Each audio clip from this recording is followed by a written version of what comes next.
Yeah, yeah, that was me. I did that. A long time ago, actually. I think I recorded this video way back when we had the Castle Conversations thing going on for last year's anniversary in Fire Emblem Heroes. Um, but that's not what we're talking about today. Today, we're talking about this. The whole shebang. We got an announcement for Fire Emblem Warriors 2, Three Hopes Boogaloo. Except it's not really like a direct sequel. So, there's that. A lot of people are speculating that this is going to be the golden route, aka the route where nobody dies. Everyone comes together and everything is happy and fun and nice and everything is great. Who wouldn't want that? Everything is great. The one true route to end them all, as it were. And I've seen a lot of people talking about, like, analyzing frame by frame the trailer and all this stuff.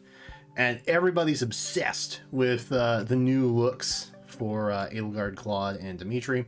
Which I'm not gonna lie, Dimitri's got a glow up, bro. Like, I think out of everybody, he looks the best.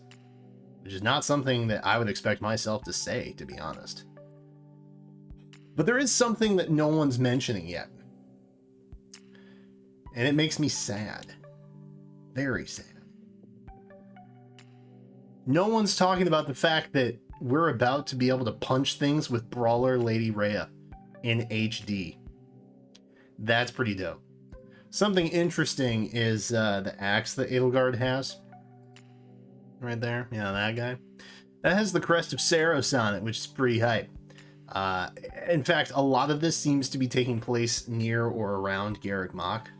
So, if you will, I think this is the route that ends in the Battle of Hogwarts, where all of the students come together at the school and defend it from an imminent threat.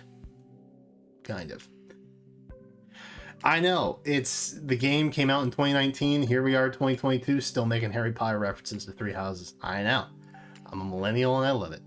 But no, this looks so good. It was definitely a highlight. I think, God, between this and Xenoblade Chronicles 2, Xenoblade Chronicles 2 and 1 equals 3, which is basically the world after the events of 1 and 2, which played, I think, simultaneously, based on the sort of kind of hint that 2 gave, but that's all so chaotic and I can't even begin to explain it. It was a highlight. It was a highlight direct. That's what I'm saying. It was pretty sick. This whole situation looks dope. I don't even care that it's just Three Houses. I was low-key kind of just like hoping that they'd throw my boy Ike in here somewhere, but they didn't. In fact, I think that was Rhea. I think that was the Immaculate one. I don't know who that dude is. Captain Purple Hair over here. Dual-wielding nonsense. But this is coming out very soon, which is very, very pog indeed. I will be streaming this for sure, by the way. It's a definite must. And I will be maining Punch 'em Up Lady Rhea. Even though she seems to be in Immaculate form, I don't care. Just let me have this. Okay, let me have this. There's a couple details that have come out, and I will share them with you now. There is a special edition, at least for Europe. I think they were the initiator on this, and then I also saw something from Japan that I had shared. But we're looking at the game, an art book, a tapestry map. So basically a map of Fodlan in the form of a tablecloth, which seems kind of dope. 5 acrylic figures, I assume Byleth, purple hair dude, 3 house leaders, more than likely, and a character postcard set. Which I think, if I'm remembering correctly, they did some kind of postcard set thing for the first Warriors game.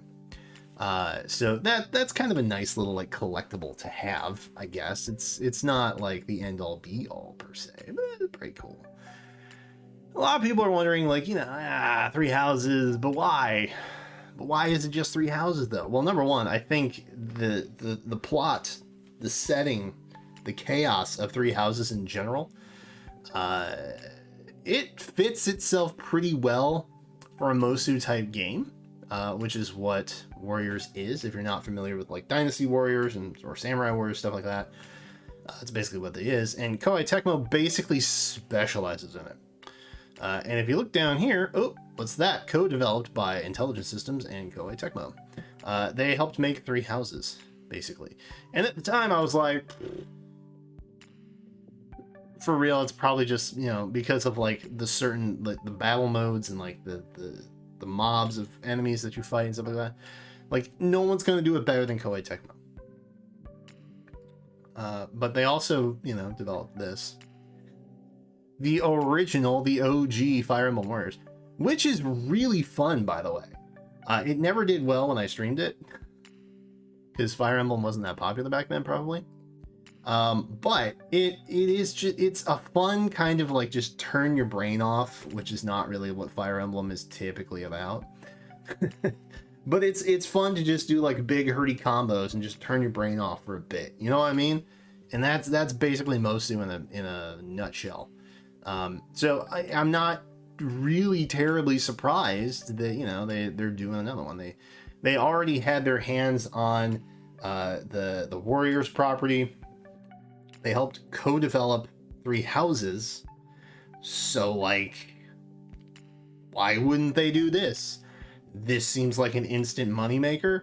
This seems like a dream team paired up to do stuff. You know, I don't see why we wouldn't do this. And I will also make note here. This is something I don't think anybody's covered yet.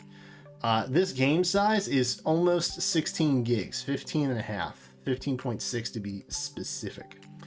Fire Emblem Warriors itself is 13.4. 3 houses is 11.6. So whatever's happening here, okay, whatever's going to happen here, it's a bigger game file by a fair amount than the original Warriors. Over 2 gigs difference. And then, you know, over 4 from 3 houses in general. So I think in terms of meatiness, there's going to be a lot. I'm very, very much looking forward to it. I'm definitely going to snag that special edition, you know what I mean? Because that is just too darn good to pass up. And yeah, it looks amazing. I can't wait to play as Lady Rhea in HD. That is basically all you need to tell me. If E3 rolls around, which is in June, by the way. Interesting.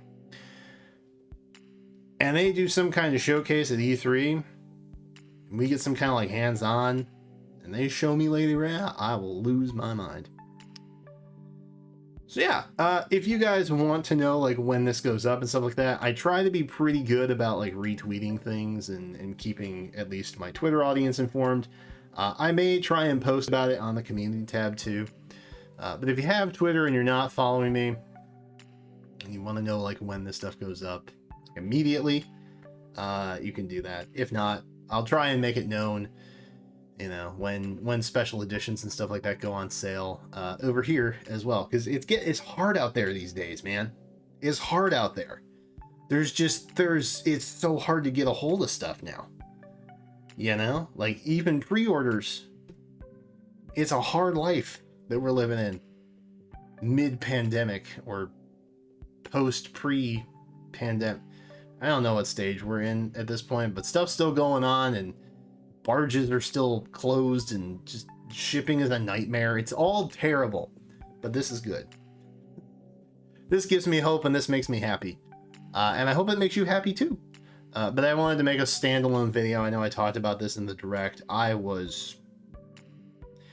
took a creative liberty with my coverage of the direct. So now, a day later, I am here covering this specifically. So yeah, this was cool, and I hope you enjoyed. Let me know what you think about the Fire Emblem Warriors game in the comments below. Have you ever played the Mosu before? That's another good question, perhaps. I have played Samurai and Dynasty and Fire Emblem Warriors, so I have some experience, but I am by no means an expert. but I do find them fun. So I'm looking forward to this. Anywho, that's it for now. Thank you for watching. Subscribe. Be sure to come back for more. And until then, I will catch you next time.